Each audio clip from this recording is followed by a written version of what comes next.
பூக்கள் பாருங்க. இந்த சின்ன செடியிலேயே எத்தனை பூ வருது பாருங்க.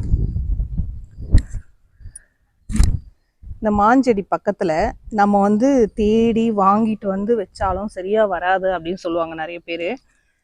அது என்ன செடி அப்படின்னு பார்த்தீங்கன்னா டச் பிளான்ட். இங்க பாருங்க, தொட்டாச்சிலிங்கின்னு சொல்லுவாங்க. ஸோ நம்ம மனசுல ஏதாவது நினைச்சுக்கிட்டு இதை தொட்டோம்னா அது நடக்கும் அப்படின்னு சொல்லுவாங்க. நம்ம டெய்லி காலையில அந்த மாதிரி வந்து டச் பண்ணிட்டு மனசார நம்ம ஏதாவது வேணும்னா கண்டிப்பா நடக்கும் அப்படின்னு சொல்லுவாங்க. ஆன்மீக தகவல்லே வந்து இது வந்து சொல்லியிருக்காங்க. ஸோ இந்த செடி வந்து தானாகவே வருதுங்க எனக்கு. இங்கே இந்த செடி பாருங்க, நல்லா படர்ந்து போயிட்டு இருக்கு. ஸோ அழகாக இருக்குது. நான் எடுத்துகிட்டு வந்தெல்லாம் வைக்கல, வாங்கிட்டு வந்தும் வைக்கல. சில செடியெல்லாம் வந்து நம்மளே தேடி வரும் அப்படின்னு சொல்லுவாங்க இல்லையா, அப்படிதான் எனக்கு வந்து இந்த சங்குப்பூ செடி, இந்த தொட்டாசிலிங் செடி. ஸோ அவ்வளோ சூப்பராக இருக்குது. எனக்கும் ரொம்ப ஹாப்பியாக இருக்குது.